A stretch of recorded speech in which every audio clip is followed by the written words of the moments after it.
Hello, everyone. Welcome back to the podcast. Today we have a very special guest, a 2025 École Jeannine Manuel graduate and current first-year student at Oxford.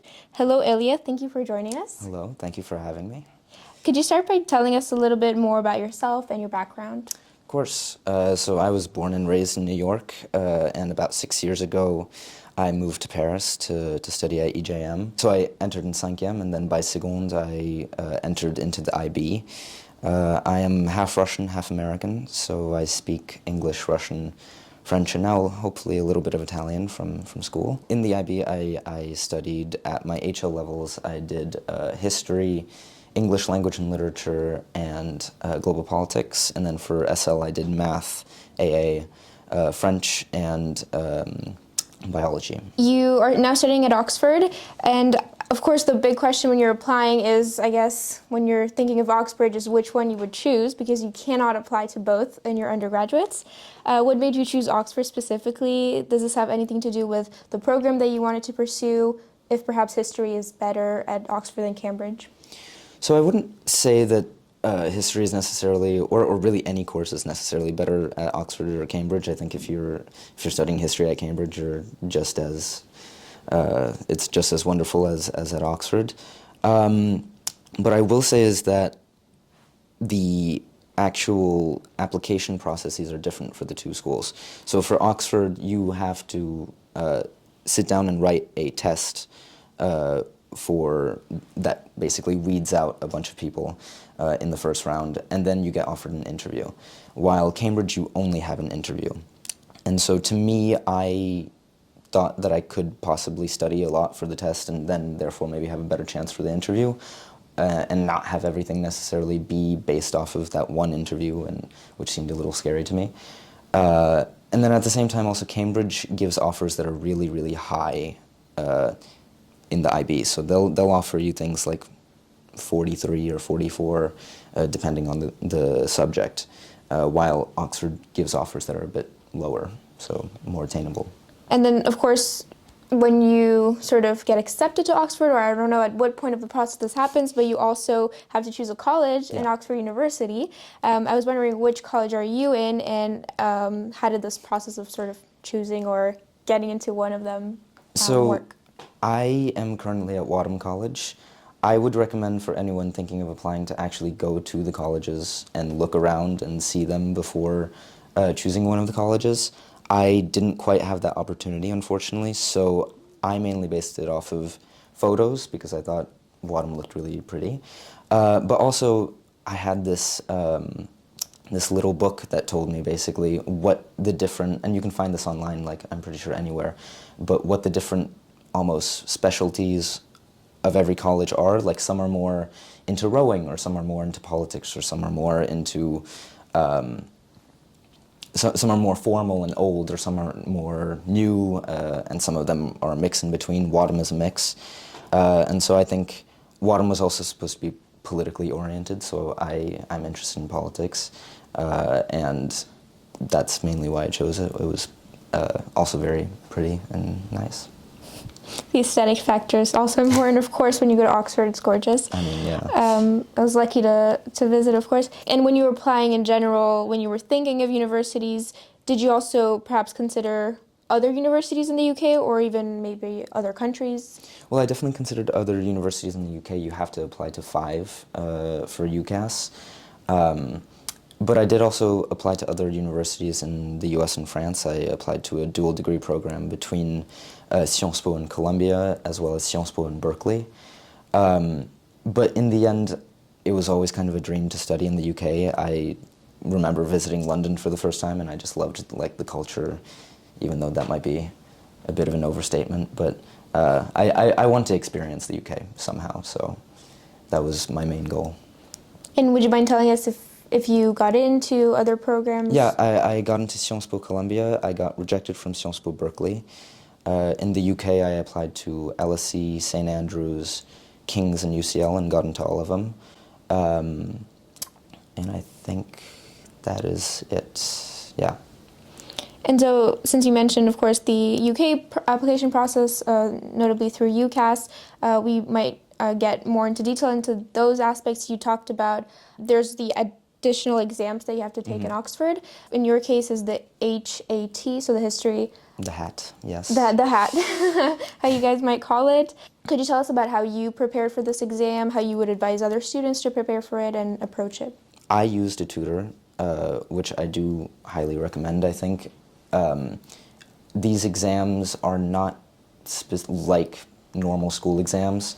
They are a bit different, which make them, you need to adapt to them, basically. You're not necessarily prepared by EJM. You're definitely getting the skills from EJM, but it's a very different overall vibe for taking these kinds of tests.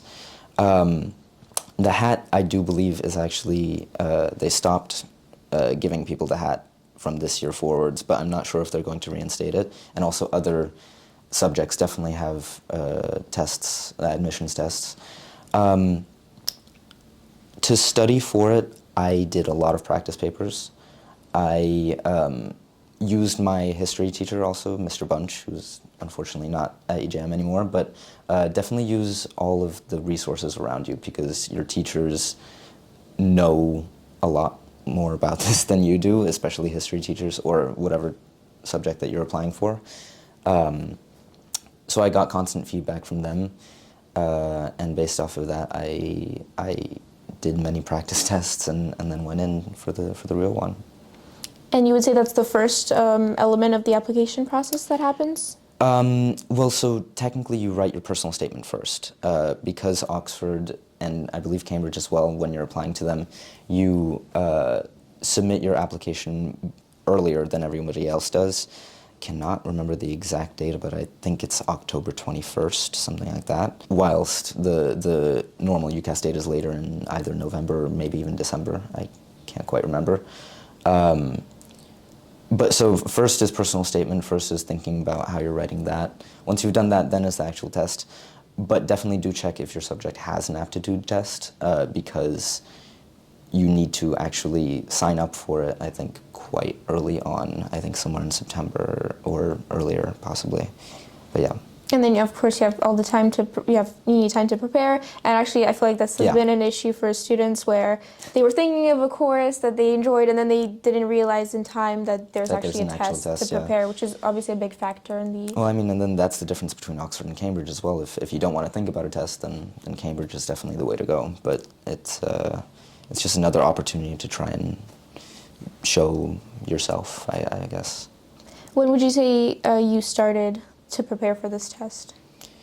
I started originally over the summer. So that summer between première and terminale was really quite something, because you're doing, in the IB at least, you're doing your extended essay, you're doing IAs possibly, and then you're doing the UK application too. But I started, the thing about the hat as well is that when you're writing your personal statement or thinking about it even, you're also thinking about the hat at the same time, because the skills that you're using sort of apply to both to some extent. So I think I started studying for the hat back in August. And would you advise people to do the same, or maybe start earlier? I mean, you don't want to stress yourself out too much. I think it is best to possibly start early and do things periodically. So don't go super duper intense right in the beginning in August. There's kind of no point. I mean, enjoy your summer. You need the time off as well. But I would think that it is good to at least get yourself familiar with it from the beginning and then ramp it up as you get closer and closer to the test. The main piece of advice, get help, maybe a tutor, your professors. I would say so, yeah. And so, since that would be most logical to go back to the first sort of element, which is the personal statement, a very big factor in the UCAS application process, what would you say people should write about in order to sort of get the highest chance, to get into a university like Oxford in their personal statement? There's quite, there's challenges to the personal statement. It's quite short, so you have to be concise, and then there's specific things people say you should mention. So what would you say they would be? I mean, it is difficult to generalize about the personal statement because it's a very personal thing. But what I would say is very important is that think of it as something that your future teacher will read. Your potential future teacher is reading this. So what they want to see is that you're extremely passionate about your subject, and they want that to be conveyed through almost like a process of how you became that passionate. So maybe you started off with a book, or maybe you learned something in your class that you thought was really interesting. And then what they want to see is that you dive into it. What made you so interested in this subject, and how did you go further with it? So maybe it's a class, maybe it's a professor who you heard, or maybe it's just a YouTube video, like it can literally be anything. But then because you were so fixated on that one subject, you read a book on it. And then you realized, wait a minute, actually no, I don't agree with this book, or I don't agree with the subject or something. Maybe you're making a dialogue out of it, or anything basically. And the further and further you go, honestly, the better in my opinion. But that does not necessarily mean that you have to put 30 books in your personal statement. You want to be humble, because again, you are writing to a professor who has studied this their entire lives. That is their job. So you want to make sure that you stay within the bounds of realizing that you're a student and you're curious, and not necessarily that you know everything yet. But that's the point of applying to university, is that you want to. For me, it was my extended essay, I think, or at least that's mainly what I wrote about, as well as, so I only put 2 books, one book and one article into my personal statement. I did not, like, that's why I think you don't need to put in more than like 5 if you don't feel like you need to. My, I guess, catalyst was, for my extended essay, I wrote about the Soviet Union and women in the Soviet Union, and during the 1930s, so during a very like industrialization period. And this particular book that I really liked was by Wendy Goldman, and it's called Women at the Gates. And it was kind of an overview, but also dived really deep into personal histories. So it's like she looked for interviews of these Russian women. She looked for statistics like specifically about these women. And so I thought her combination of the two was really interesting. And her ability to look at like many perspectives on one subject, that was what really got me into history. You talked about how it's important to show that you have an interest, but you also dive deep into it. And I think that's definitely an impression that I have for what Oxford is looking for, is for students who aren't just curious about something, but they've already like sort of studied the subject, the question, to a level that to an extent that they can, of course. This also can, be shown through sort of extracurriculars, or, participating in maybe competitions. Was that your case? Did you perhaps participate in like history competitions, for instance? So I did, actually. I was part of the EJM's history club, and we went to the IHBB, which was the International History Bee and Bowl, and I won the European Championship.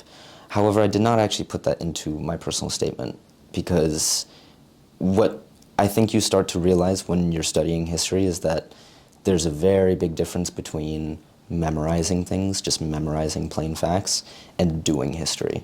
So I would say that this is very specific for history, that it's a subject that knowing a lot of just pure facts isn't necessarily helpful, because that's not the study of history. The study of history is much deeper and more evaluative of what you're reading, of what you're studying in general. So I think that's different from math, of course. I think math Olympiads or things like that, I mean, you are actually doing math there, or physics or whatever. So I didn't necessarily put that into my personal statement, but what I did put into my personal statement, extracurriculars-wise, was things that I thought would contribute to sort of my story that I was building in my personal statement. So I built a story of the idea that I was really into nuanced perspectives, the idea that things, when you look at something and you realize that there's no one answer to it, for some people that might be frustrating, but for me that's what I love. That's what I'm really passionate about, and what I want to try and understand better.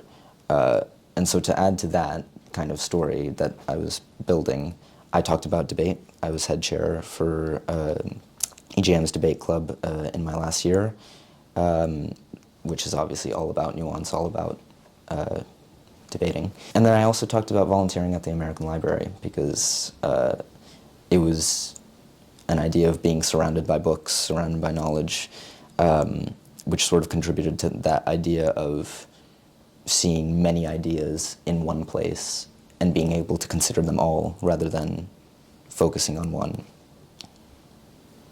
It's beautiful. Yeah, that's a really nice way. And also, it's not easy because you don't have a lot of space in the personal statement. I guess it's at the end that you would talk about. I mean, the thing is they've changed it now, actually. The personal statement, I think, is 3 sections.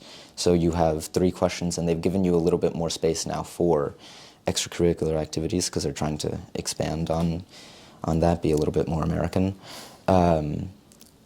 But overall, I wouldn't say that they care that much about extracurriculars, as long as if they're related and if they help your overall sentiment in your personal statement, then great.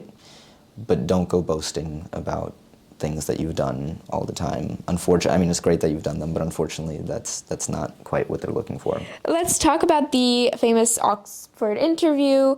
Could you tell us in a nutshell what the I want to say Oxbridge, but then it's, of course, different from Cambridge. The Oxford interview process consists of sort of how many rounds there are, when do they take place, and essentially what their purpose is. An Oxford interview seems very scary and very stressful, and it is to some extent, but the way to approach it is, because this is what it is in fact, is that it is a tutorial, which is, if you are in Oxford or in Cambridge, that's what you're going to do for the rest of your school life there. For me, I only had 1 round, but it depends on the subject. Many people get multiple rounds. It depends on also, you might apply for one college, but they'll already have too many spots taken there, and so, but they liked you, so they give you to another college, and you might have another interview there.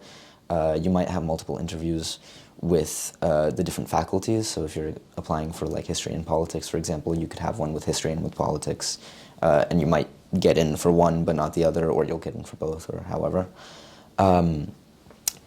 But back to what the point of the interview is, the point is that you're basically, they're seeing whether or not they would like to teach you. That's kind of the simple way to put it. It is a practice class.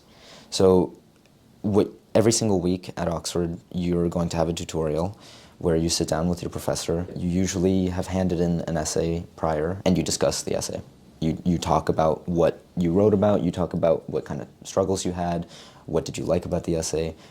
You talk about the subject, what did you miss, what did you get, all of these kinds of things. So essentially, if you ever sit down with any one of your teachers at EJM, it's kind of the same thing. If you have any questions, if you have any doubts about your work, that is the point of a tutorial. So the interview is them seeing whether or not you're fit for that kind of teaching. So the point of it is, don't be afraid to ask questions. Don't be afraid to get something wrong. Don't be afraid to try things and be curious. They want to see that you're able to talk to them on a normal level and not be intimidated, not be scared. They want to see you be able to answer their questions and to think, really. That's the main goal, is they want to see how you think also. So my interview was was 30 minutes long only, so they're usually quite short. It was 15 minutes about my personal statement and 15 minutes about my written work, which actually I did not talk about my written work earlier. So for my personal statement, they asked me questions on my personal statement, and here is where you need to know your stuff. You need to know what you have written down in your personal statement. That's why I find the whole idea of putting down 30 books is not worth it, because even if you have read all of them, you're not going to know all of them in the depth that you need to. You're basically talking about your personal statement, and you're explaining to them why you're interested in what you're doing.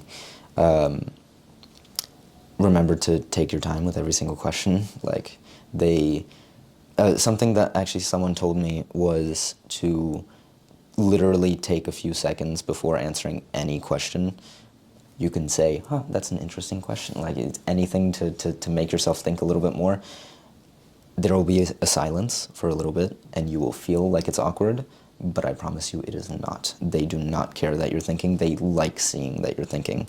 That's the point, is that you're learning something from a tutorial because it's a class. For preparation, the first thing is to fully and completely know your personal statement. You wrote it, you gave it to them, they're expecting you to know everything about it. Try not to get caught out on that, because that can be stressful. And the main preparation, honestly, that I did was I spoke with my teachers. I sat down with them and I talked to them about my personal statement and about my written work.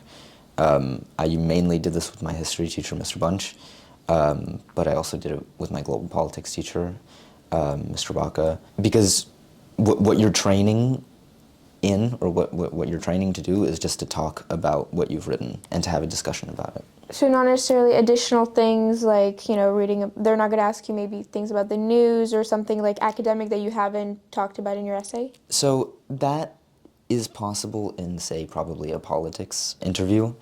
I'm not fully sure about other interviews. Mainly what they will ask you about is what you've already done. If they ask you something that you don't know, it's going to be a question that sort of leaps from your personal statement. The point of that is to see whether or not you've thought more about it. Or even if you haven't, in the moment, let's think more about it. So for me, for example, I talked about, since I wrote about women in the Soviet Union in my extended essay and put that into my personal statement, they asked me a question that I sort of was a little bit caught out by, which was, so which do you think is a more important history, gender history or feminist history, women's history? And so when they ask you that kind of a question that you're not a historian, you don't necessarily know about it, the point is to see how you react and to see how you think. So you propose solutions. You don't necessarily say, this is the answer. The point is to explore with them, because they're also obviously a giant pool of knowledge. So if you have questions, ask them. Let's talk about the written work that you mentioned several Yeah. times, and maybe explain sort of what it is and what... So it's not necessarily for every single subject. I'm not sure about science subjects especially, but for humanities subjects, they might ask you for written work. For history, they definitely do. Written work is a piece of work that you have done for your school, for your history class, that you send in prior to the interview, so you send it around November. It can be basically anything. For me, it was a history essay that I did for my teacher that we thought was the best essay that I had written up to that point. Usually it's around 2,000 words, possibly can be shorter, can be a bit... I think the limit might be actually 2,000 words. And that's another thing that they can ask you about in your interview, that similarly to your personal statement, you just have to know it. You have to know what books you read for that essay. You have to know what sources and things you considered for that essay. And if they ask you a question that goes further than your essay, because they might, then that's what you have to work with. You have to work with them to be able to figure that out. And of course, then the UK application process works with like conditional offers. So it's, when you get your answers, you still have to get a certain score on your IB exams. What offer was that for you? So for me, it was a 38 with 666 in HLs. That's kind of why, again, I wasn't really interested in applying to Cambridge, because I think they offer much higher grades. What would you say is like the hardest part of the entire Oxford application process? I think the most difficult part was the revision. Is once you've written something down for your personal statement, for your written work, for once you've thought about your interview, anything, you might be wrong, and you might have to revise over and over and over again. My personal statement, I remember having multiple drafts, and the first draft looked nothing like the last draft. That is difficult because you need to persevere, and at the same time you're juggling regular schoolwork, you're juggling social life, and you want to live. It's your last year in school. Probably the hardest part is just being able to sit down and do something multiple times over and over again. Whether it's your personal statement or whether it's sitting down with your teacher and practicing an interview, or any one of those things. And if you had to guess, what would you say made you stand out the most? My personal statement was more focused on skills rather than material, like, things. And I think they quite like that in the sense that I talked a lot about the things that I like in history are the fact of having nuanced perspectives, the fact of being a constant debate, the fact of it having multiple lenses to look at history through. So rather than only talking about, oh, I read this book and I thought this was interesting, I read this book, I thought this was interesting, I kind of said, well, I read this book and it made me realize that history as a subject, why is it important? It's because it makes us see things in multiple ways. So I think what they quite liked was the idea that I was able to transform a material subject into concrete skills that I thought were useful in the world, and that's why I want to study history. And then for the interview itself, I think also it went well. Mainly because I remember pausing a lot. Like I remember stopping to think, and remembering that. I remember that it was, I sort of bounced off of their ideas rather than tried to stick to one thing. So I think those were mainly the aspects. And if you had to say in general, what do you think, I mean, this might be too general because it depends on the subject, but what does Oxford look for in a student? I mean, the main thing is, I would say, passion. You want to do the subject. You're going to be doing it for 3 or 4 years, possibly 6 if you're doing like medicine, for example. So they want to know that you're in for it, in for the long run. And then they want to know specifics also for your subject. So for example, for history, they want to know that you can read, and a lot, and fast. They want, or that'll apply definitely for English, for politics, I'm sure. For things like science-y stuff, like biology, I mean, they want to know that you are able to stay in a lab for a long time. They want to know that you are going to be ready to face basically all of that subject head on, and be interested and come out interested rather than terrified. And being an Oxford student and getting accepted to Oxford obviously requires a level of academic excellence that you obviously possess. So I couldn't help but ask you if you have any sort of studying methods or techniques that you've used during your time in high school and that you would recommend to other students. So, I mean, for me, one thing that really helped, I remember throughout my IB exams, is writing things down. When you're studying, or when I was studying, this obviously also doesn't apply to everyone, because for some people, they're more visual learners or whatever. But for me, I felt that when I write something down, it sticks better in my head. So whether it's biology or history or English or whatever, to memorize things or to be able to then write them very quickly on the actual exams, I would just constantly write things down. I would do practice papers. It's being able to sort of have the discipline again to sort of do things over and over and over again, and not be afraid of revising things as well if you're wrong, and being able to adapt to whenever you feel like something's off. And now that you've been a student there at Oxford for several months now, could you share with us what it's like to study at Oxford? Sure thing. I mean, it's wonderful. Is the headline. It is very intense. You're there for only 8 weeks. That's per term. What my life basically looks like there is I'm writing an essay a week, usually from 2,000 to 2,500 words.